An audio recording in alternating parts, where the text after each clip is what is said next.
Pep Guardiola is one of the most respected managers in football today. He's just masterminded another Premier League win, his fourth in 5 years with Manchester City, after an incredible last day of the season. A manager with a lot of tactical acumen, Guardiola has taken a base of football and positional play from Dutch visionaries Rinus Michels and Johan Cruyff.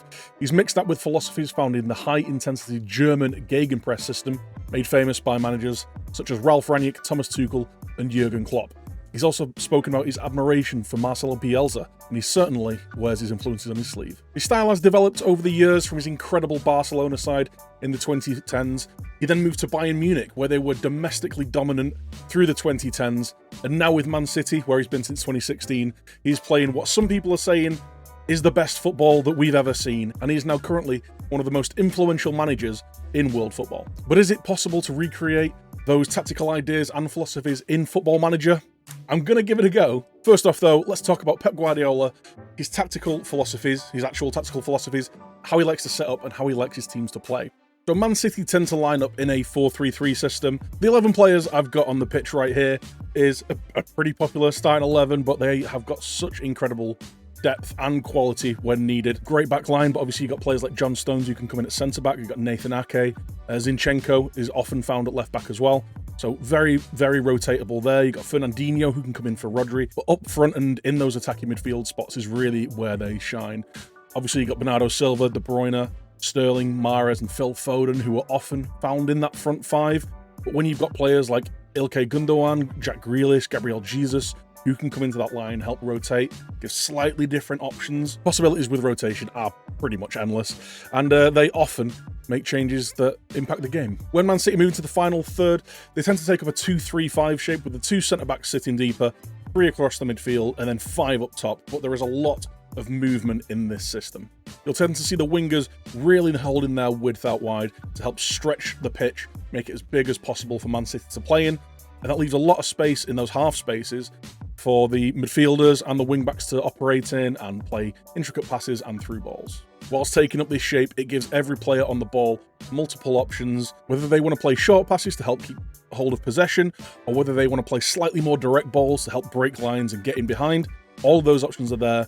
There's always a lot of players available. Guardiola also has possessional play ingrained in the way that he likes to play. And once again, he really likes to use the half space to not only create chances directly, but to create chances for that second pass, that second assist to get the ball into the box. One of the main tenets of this is never to have more than 2 players in a vertical space or 3 players across the same horizontal space. It helps just keep the pitch big, helps keep those options open for passes and chance creation. With this in mind, a lot of the players like to rotate positions, so when a winger comes inside to try and get a ball across the box or get into the end of a cross, maybe the fullback will pull out wide, or maybe that midfielder will pull out into the wing space. Always been an option, always trying to find space to receive that pass if and when they need it. And once again, he really likes to use the half space to not only create chances directly, but to create chances for that second pass, that second assist to get the ball into the box. But the way that a majority of the chances are created is by players making runs into those half spaces, being found by whoever the player is with the ball at their feet, and balls cut back across the goal, either into the 6-yard box to the penalty spot, or fizzed across the goal for the opposition winger to get onto as well. This results in really high quality chances being created, and obviously the higher the quality of the chance, the better the chance of scoring. Pep also likes to use an intense high press and counter press when the ball is lost, trying either win the ball back directly in the opponent's third, or to force them to clear the ball along, get it back into the defence, and then once again recycle possession, get into those positions, and start creating those chances Man City are famed for. Similar to the Ten Hag system though, I've also made a video on that, link up here or down below in the comments. The danger is that teams can get the ball, play that quick long ball forward, and can initiate a counter-attack. So you do need to keep an eye on that. The athleticism of the defenders does help, as does the athleticism of Ederson, who is great at coming off his line, sweeping up and keeping possession of the ball. Now that is all well and good, but can you implement that in Football Manager? I've given it a go. I'll show you what I've done. So here it is. As you can see, standard 4-3-3 shape, but not standard instructions on what you'd expect for a 4-3-3, I don't think. Specifically, the inverted wingbacks. We've got the inverted wingbacks in João Cancelo and Kyle Walker here. A couple of other instructions for them. I just want them shooting less often. They do find themselves in these central areas. and are in danger of just pinging them from distance. So that'll stop that, help us keep rotating possession.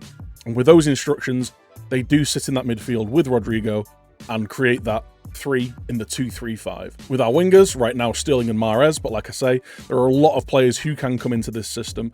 Players like Jack Grealish, Cole Palmer, even Gabriel Jesus, Gundogan can come into the midfield too.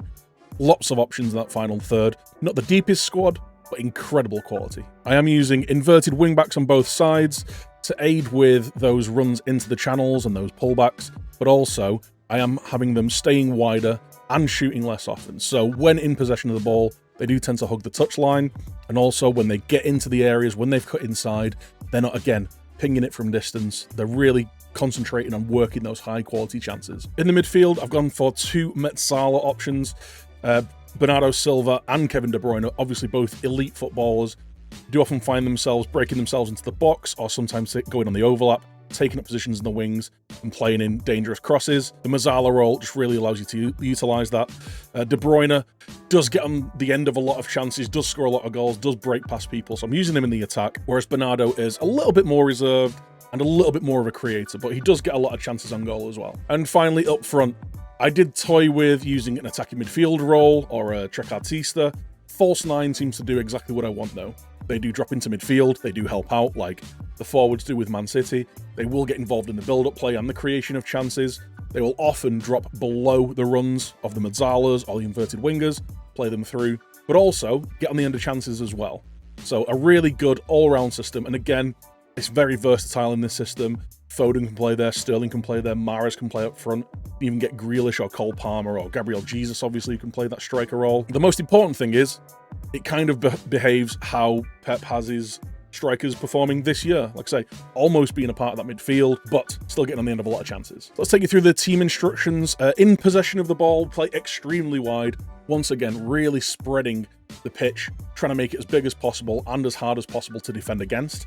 Playing a much shorter passing directness, so preferring that shorter pass, that keep possession pass, with a slightly lower tempo and playing out from the back. All things that I think we'll all agree are fundamental to what Man City do. We are using low crosses with no big meaty men in the box this time. Well, not until Haaland turns up anyway.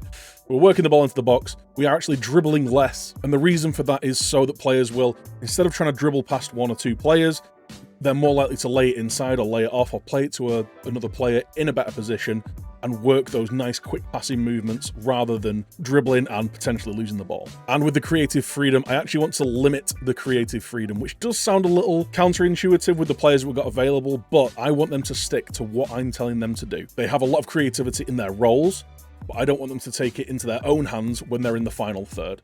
So stick to what I'm telling them to do, stick to creating those really good chances, and stick to playing that possession, kind of death by 1,000 cuts type football. So in the transition phase, we counter press when we lose the ball to try and win it really quickly, or like I said earlier, force the opposition into playing long balls to our defense and then building up from there. And when possession has been won, we hold shape. So as the tooltip says, hold shape will ask the players to adopt a more considered and patient approach, keeping the ball and retaining their formation before building an attack. And that is exactly what I want my players to do. Now, the goalkeeper distribution one is something that I've struggled to get down exactly how I'd like. As we know, Ederson, fantastic on the ball, more often than not plays it out from the back to defenders, slows the pace down and does distribute to defenders mainly, sometimes Rodri dropping in. But he is also capable of those long pings in behind. I've not found a way to make it so that the game does that when it's suitable. So it's something that you kind of have to micromanage in the game. Sometimes you might be wanting him to start pinging balls out to the wing if the opposition team is doing a really high press. Then you have to just change that in the game. And our defensive shape, we are playing a much higher defensive line. More often than not, you'll see Man City's defenders actually in the opposition half, ready to pick up on counter-attacks and be there as an option for a pass as well. To aid that, we're keeping a much higher line of engagement. Not only does it compress the space the defence has got to work in, it also opens up the pitch for those passing options. It does also aid in the counter-press as well, because obviously you've got more players up the pitch, able to get around those players who have got the ball. Due to the incredibly high line, we are using an offside trap. It can bite you on the arse, but I've found it's the best way to use this kind of system. We trigger the press more often, not quite the absolute full gun of a true gegenpress system, but still very high intensity, still trying to force the opposition to make errors through the press. and we prevent short goalkeeper distribution as well. So once again, getting up into the defence, forcing them to play it long and hoping that our centre-backs and Rodri can win the ball, and then we start our attack from there. The opposition instructions by position look like this as well. You might want to take a screenshot or just pause it and copy this in, because unfortunately, this doesn't download with the tactic download. So this is something you have to put in manually. We are tight marking any of the people in the final third through the middle, so that's strikers and attacking midfielders. We're forcing anybody out wide and those forwards onto their weaker foot, and we are triggering the press on pretty much anyone who's not a striker. So anyone gets that ball, straight into them, straight on that press, and try and win the ball back nice and quick. So yeah, tactics, they're great. How does it work in the game? Can you actually recreate Pep Guardiola's system with Manchester City in FM22? Well, with a league performance like that, I think it's fairly safe to say yes, you can. 38 games, 36 wins, 2 draws, no losses. Almost went for the perfect season. Almost won every game, only drawing 2. Plus 88 goal difference, so incredibly impressive in terms of our numbers. 110 points. No players in the top scorers, or the top average ratings, or the top assists. But we do have Edison there with 26 clean sheets, and that is where you're going to really see the benefit of this system. As you'd expect with a system like this, massive possession numbers. 62% possession over the course of the season, the highest in the league by quite some way. That is 6% higher than Chelsea, who are in second. And as I alluded to, defensively, absolutely solid. Only conceded 13 goals in the season, 26 clean sheets, restricting the oppositions to only 90 shots on target, 225 against, but also the 80% tackle-1 ratio really shows the intensity of trying to win that ball back and be effective in winning that ball back nice and quickly. So Dan, you may be asking, is it only defensively solid? No, it's also incredibly potent going forward. 101 goals, beating Liverpool's 97. We topped the expected goals for with 86, so obviously overscoring our expected goals, but still being top of the XGF. Our 93% pass completion ratio and 34,500 completed passes is miles ahead of the next best in Chelsea. And when you look at the amount of chances we created, as well as our conversion rate, you can really see where these goals are coming from. We're not having the most shots for, but the shots that we are having are really high quality. As I showed before, there is no standout player. There's a lot of very, very good players. As you can see, everyone in the first team getting over a 7 average rating. Half of the team getting over a 7.25. Having so many players in the 7.5, 7.4, 7. Like high 7.3s is really impressive. Goals, as I said before, there was no kind of one standout person. No one in the top scorers in the Premier League. Kevin De Bruyne, with 29 in 41 starts, 13 appearances off the bench, is our top scorer. An incredible return for a central midfielder. Following that up with Sterling, Grealish, Bernardo Silva, Riyad Mahrez, even Ilkay Gundogan chipping in with 13 goals. 13 goals for Phil Foden from an 11.12 XG, and Gabriel Jesus with 12 from 11 as well. All of our forward players, all these people who end up in the final third, have been chipping in with goals and chipping in with assists as well. So those final third players, all those playing in that front 5, incredibly effective in the system. So the league went really, really well, obviously.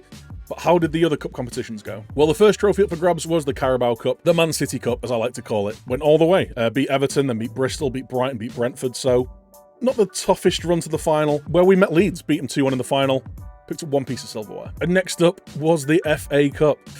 We got past Brentford, Fulham, Spurs, Southampton, and Liverpool in the final on penalties to lift the FA Cup and complete the domestic treble. But could we do what Liverpool have aimed for this year and do the quadruple? Unfortunately not. In a tale as old as time, Man City failed to win the Champions League, beating Milan 3-1 on aggregate, going past Real Madrid 5-1 on aggregate, but unfortunately falling to Liverpool in the semi-final, where they will face Leipzig, who have gone past Barcelona, Inter, and Atalanta.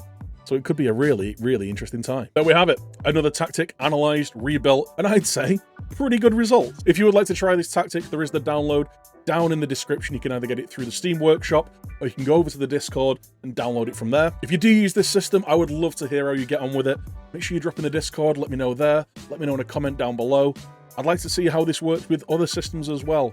Obviously, this is designed to work with elite level players. This isn't really going to be something that you can plug into your non-league side and expect it to click straight away and you be playing beautiful Guardiolista football. If you've got a really good squad in your save with a lot of very technically proficient players, this could really work for you. I'm currently working with this, or a version of it that's very, very close, in my stream save, which is over on twitch.tv/VikingDan. We are currently in the Bundesliga with Hoffenheim, and it's going really well. It's a team that is pretty much a mid-table side, lower mid-table side, but we've got them playing some beautiful football. That's it from me for now, though. If there are any systems that you'd like me to have a look at, leave your suggestions down below. It'd be really interesting to see what you'd like me to recreate. But if you've enjoyed the video, or you've found this helpful at all, please do leave a thumbs up. Don't forget to subscribe if you're new around here, and I'll see you next time.